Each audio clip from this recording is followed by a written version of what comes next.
I was talking to somebody at an event last night, and they asked how I got into doing what I'm doing with wellness coaching and energy work and facilitating workshops and the things that I'm doing now. And I was like, well, it started with my own life journey. And she's like, oh yeah, right. Like we take a yoga class and we get on this path. And I just kind of didn't say anything because I so often end up going into my story, and I'm an open book with things.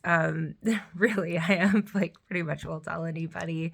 And I just was thinking about how, like, again, like over the many, many dozens of times that I've thought about this, how we, when we're going through this chronic experience of all these things happening, that the average person or somebody who hasn't experienced that deep level of I need to survive in this moment, there just isn't that understanding there. And while I can tell my story, somebody else can tell their story. It's when we meet others that have gone through, are going through a similar thing, that we have that understanding. And this isn't just with chronic illness, this is with literally everything out there that somebody has experienced some extreme form of trauma.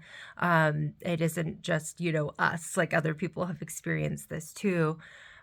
However, I've gone through kind of different layers of accepting that and kind of integrating back into like average society, part of like leaving that sick mindset behind, um, and also processing the trauma that I did experience in so many different ways. I was actually just talking to my sister and my niece the other day, who is actually going into nursing, and she has such an amazing heart, and she's seen everything that I have been through.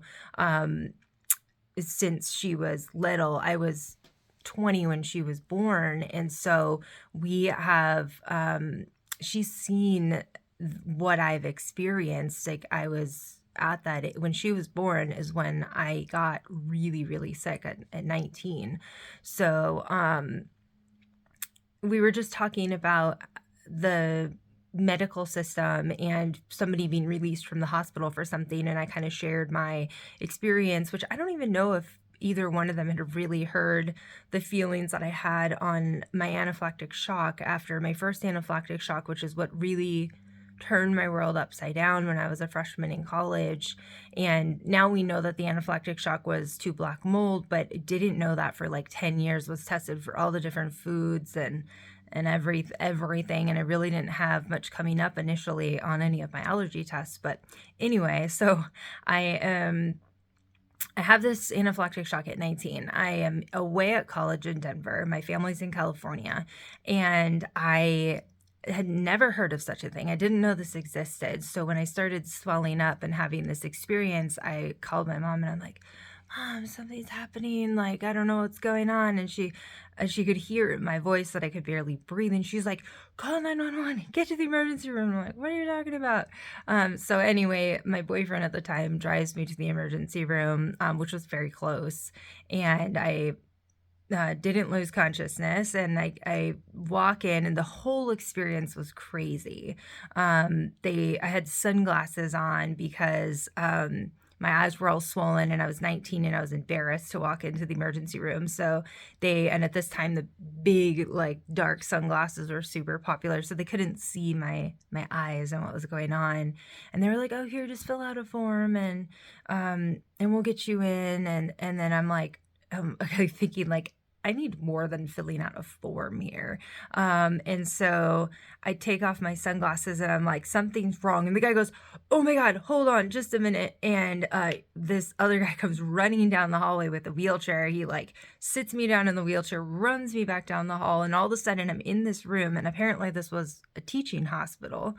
So I'm pretty much, I basically lost my vision at this point, whether it was from lack of oxygen to the brain or my eyes swelling shut, I don't know. But I could see like the tiniest little slit of kind of like things going on in the room. I was kind of losing awareness of what was going on. But I just remember all of a sudden there was like 20 people in this room, so many voices, people like touching me everywhere, oh my gosh, she's got a rash over 90% of her body, and they're shoving stuff down my nose, and they're like, we're just gonna look, and then, they're, and they called my boyfriend in, because I heard him say, like, I don't know if she's gonna make it, and then the next thing I know, I'm waking up, in a room. I didn't know where I was, and I find out that I had been in a coma for a day, and it was just like a total warp, and they're like, oh, do you want to order something for breakfast? And so I'm like, okay, like, so I order pancakes, and I eat my pancakes, and then they're like, all right, well, I guess we'll have somebody in here to sign you out, and we'll get you back home. And I'm like, I'm 19 for one thing. And also I'm like totally out of it. I had my boyfriend and some friends came in, and they're like, oh yeah, she's going to be discharged. And I had no idea what, like, anything that was happening, and any of this terminology or anything at the time. And so they end up sending me home, and I am in extreme pain. I have no idea what happened. I don't know if they like told me like I had an anaphylactic shock, like, maybe give me like this brief explanation of what happened. And I am now in my dorm room, which was the moldy dorm room that I had no idea. It had been water damaged the year before, knew nothing about mold. And I am like basically just like, okay, go back to life. And I could not concentrate in class. I remember being in statistics and going like, I do not understand what the teacher is saying. Like, and I'm just crying. And I just leave the room, and I call my mom, and I'm like, I can't understand what he's saying. Like, I don't know what's going on. And my whole world like was just turned upside down, and there was nobody there validating or saying like, you just went through this extreme experience, like, do you need some help? I think you need to talk to somebody, or have somebody explain what went on. Or my parents weren't there. I was around a bunch of 19-year-olds who also had no idea anything of what just happened. It was a very scary and very lonely, and like, I thought I was just going crazy. We had known that there were some things going on with me health-wise my junior and senior year of high school. I had swollen knees while I was running track, and there was various different things, swollen lymph nodes and things, but there was nothing that stopped my life. And so I was like, I dropped out of 2 of my 4 classes, made it through the last like month and a half or something of that freshman year of college somehow, went back home. And then it just became, all right, let's go see every doctor we can. And still, like, it was like I didn't fully like really understand. I did research on like what had happened, but basically the only outpatient care that I had from that emergency visit was being sent to an allergist to see what I had my allergic reaction from. And nothing came up except mildly celery on that skin prick.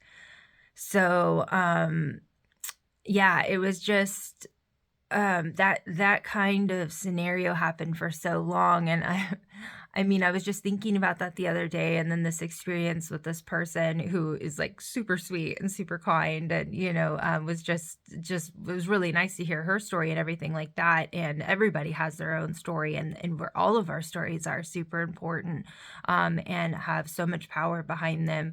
I think when we have such extreme experiences, it's hard to, we have to allow ourselves to heal out of that story, and realize that if we want to go on with life, that we can't always be saying that stuff. Like, it doesn't make sense to keep saying that anyway. It's like, let's move into the present and, we can work through it in various different ways. We can talk to certain people about it. And maybe that does come up with somebody, it does for me too. I do share that stuff with people, but it's not I don't feel like this tight grip on that was my experience. And like, I need everybody else to see that and like have that validation, because we do have that lack of validation for what it was that we've experienced, because so many people just can't understand. But remember, everybody has their story. Everybody has something, because I experienced so much frustration and anger and sadness, and like, other people just don't understand. And that's a real thing. It's especially when doctors and other people are saying it's all in your head, you're not that sick, which I had for years. This is all real too. So there can be a lot of walls built up, a lot of defense, and a lot of reasons why we feel like we need to tell our story and our pain to so many people. So yeah, don't discredit when you have things going on like that. And sorry, my hair is like kind of a mess right now. I literally like just woke up and I was journaling, and like this came to my mind to speak this, and so I started filming, but it wasn't like a planned thing, which is actually my favorite way to do videos. But yeah, so I just kind of wanted to share that, because there's so much in all of this, in our heart, in our mind, and in our bodies, that we process and go through these journeys. So yeah, if you'd like to share something down below in the comments, other people are experiencing these things too, and that could be super helpful to hear from other people what they're going through as well. Kind of share that, kind of a little bit of that safety here in our stories and in our feelings. If you're interested in brain training and would like to reach out for some help on working through these things in those ways, feel free to reach out to me on Instagram, or you can go over to my website at KimberlyHarder.com. You are so strong. You are way stronger than you think you are. There's so much hope. I did not believe that I could get better for a long time, until I started seeing the stories of other people who were healing themselves, who have completely come out of the experiences they were in.